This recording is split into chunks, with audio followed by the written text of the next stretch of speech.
दोस्तों, वृंदावन में निवास करना यानी भगवान के चरणों में शरण मिल जाना है। वृंदावन का दूसरा नाम मोक्ष है। यहाँ पर बात करना राधा रानी की कृपा के बिना संभव नहीं। जो भक्त राधा रानी को रिझा लेता है वही आकर यहाँ भगवान श्री कृष्ण और राधा रानी की कृपा का पात्र बनता है। संतों का कहना है कि जन्मों जन्मों के अच्छे आचरण और भगवान की सेवा के बाद ही वृंदावन में वास होता है। जब बात राधा रानी की जाती है तो राधा वल्लभ संप्रदाय के महान संत श्री प्रेमानंद जी महाराज का मन में स्मरण होता है। मेरा स्वयं का मानना है कि इनके मुखारबिंद से निकले हुए शब्द मुर्दे को भी जीवित कर देते हैं। जो व्यक्ति इनके शब्दों को और कथा को जड़ से लगाकर सुनता है, अवश्य ही राधा रानी श्री जी मिल जाते हैं। तो चलिए जानते हैं ऐसी ही और अन्य बातें हमारे पूज्य महान संत श्री प्रेमानंद जी महाराज के बारे में। नमस्कार दोस्तों, स्वागत करता हूं आप सभी का एक बार फिर आपके अपने चैनल पे सनातन प्रचार। दोस्तों, पूज्य प्रेमानंद जी महाराज जी का जन्म एक ब्राह्मण परिवार में हुआ। उनका नाम अनिरुद्ध कुमार पांडे था। महाराज जी का जन्म उत्तर प्रदेश के कानपुर शहर के पास एक गांव में हुआ था जिसका नाम सरसों है। इनके पिता का नाम शंभू पांडे था। उनके दादा एक सन्यासी थे। इनके पिता ने भी बाद में सन्यास को स्वीकार किया था। इनकी माता बहुत धर्म परायण थी। महाराज जी के माता पिता के हृदय में संतों के प्रति बहुत आदर सत्कार था। वे सदैव संतों की सेवा करने में रुचि रखते थे। इनके घर का माहौल अत्यंत शुद्ध भक्ति भाव से भरपूर था। महाराज जी के बड़े भाई संध्या काल में भागवत जी का पाठ किया करता था, जिसे पूरा परिवार बैठकर सुनता था।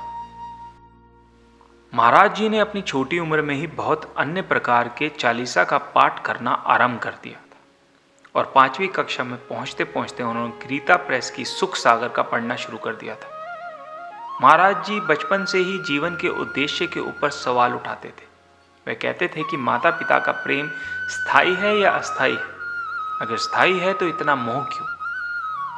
इसी तरह के कुछ विचार थे जो उनके मन में आते थे कि क्या स्कूल में पढ़ाई जाने वाली विद्या उनको उनके लक्ष्य की प्राप्ति करा सकती है?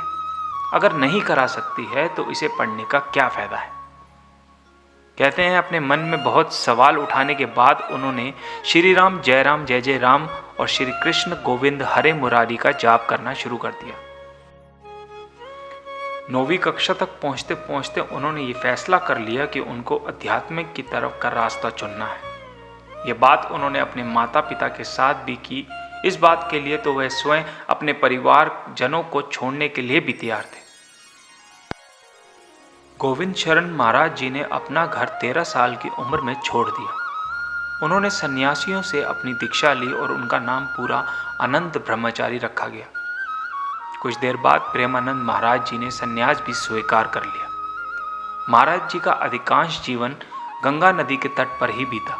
वह सदैव गंगा जी के किनारे ही रहते थे, क्योंकि उन्होंने कोई भी आचरण का जीवन पद्धति को स्वीकार करना सही नहीं माना। अब महाराज जी ने अपने जीवन को हर इच्छा से दूर कर दिया था। वेतन पे थोड़े ही कपड़े पहनते थे और जो शिक्षा में रोटी मिल जाती थी उसका सेवन करते थे, जितनी मर्जी ठंड पड़ती हो। पर महाराज जी गंगा जी में 3 बार डुबकी अवश्य लगाते थे।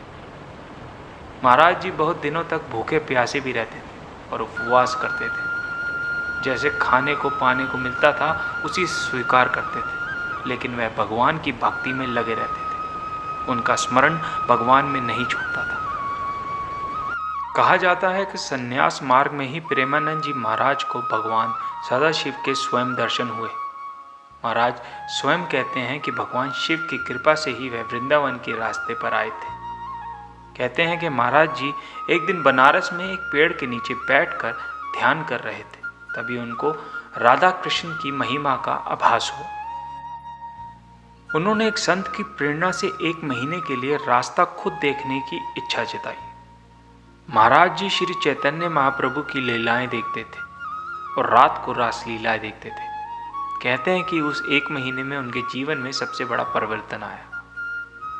उसी 1 महीने के बाद उन्होंने सन्यास मार्ग को त्याग कर भक्ति मार्ग को चुन लिया और महाराज जी ने अपने एक शिष्य की मदद से मथुरा की तरफ एक ट्रेन में बैठ गए और चल दिए। वो ये भी नहीं जानते थे कि सदैव के लिए उनका वास वहीं हो जाएगा। कहते हैं कि महाराज जी की वृंदावन में शुरुआत में दिनचर्या वृंदावन की परिक्रमा और भगवान बांके बिहारी के दर्शन ही थे।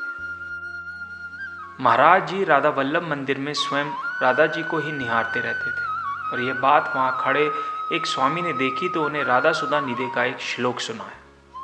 उन्होंने महाराज जी को श्री हरवंश नाम जपने के लिए कहा। शुरुआत में महाराज जी श्री हरवंश नाम लिखने में थोड़ा संकोच कर रहे थे। उन्होंने पाया कि उनके मुखारविंद से श्री हरवंश नाम स्वयं खुद ब खुद चल रहा था और इस पवित्र नाम श्री हरवंश के प्रति श्रद्धा रखने लगे। महाराज जी राधा वल्लभ संप्रदाय में जाकर शरणागत मंत्र ले लिया। कुछ दिनों बाद महाराज जी अपने वर्तमान के सतगुरु जी को मिले। उनके गुरुदेव में सबसे प्रमुख और पूज्य संत हैं। महाराज जी के गुरु जी का नाम श्री गौरंगी शरण जी महाराज है, जिन्होंने महाराज जी को सेचरी भाव के प्रति प्रेरित किया। महाराज जी ने 10 वर्षों तक अपने गुरु की सेवा की। महाराज जी के गुरु जी ने उन्हें जो भी कार्य दिया उन्होंने वह कार्य बड़ी लगन और दृढ़ता से किया। कहते हैं महाराज जी के गुरु जी ने उन पर सदैव खुश रहते थे। महाराज जी अपने गुरु जी की बहुत निष्ठा से सेवा करते थे। गुरु कृपा और वृंदावन की कृपा से उनमें सेचरी भाव उत्पन्न हो गया और श्री राधा रानी के चरणों के प्रति उनके हृदय में भक्ति अथवा श्रद्धा उत्पन्न हो गई। महाराज जी को जो मिला वह उसका ग्रहण कर लेते थे। उनकी स्वयं की कोई इच्छा नहीं है। महाराज जी अपने शिष्य अथवा वृंदावन वासियों से बहुत प्रेम करते हैं। महाराज जी के मुखारबिंद से निकले हुए वचन अथवा कथा बड़े से बड़े पापी को भी धर्म के रास्ते पर प्रेरित करती है। हम ऐसे महान संत के श्री चरणों में बारंबार प्रणाम करते हैं और यह भी आशा करते हैं कि इन महान संतों की कृपा प्रत्येक नागरिक पर सदैव बरसती रहे। आशा करता हूँ कि आपको आज की वीडियो पसंद आई होगी। ऐसी और वीडियो देखने के लिए हमारे चैनल को सब्सक्राइब करें, लाइक करें, शेयर करें। धन्यवाद।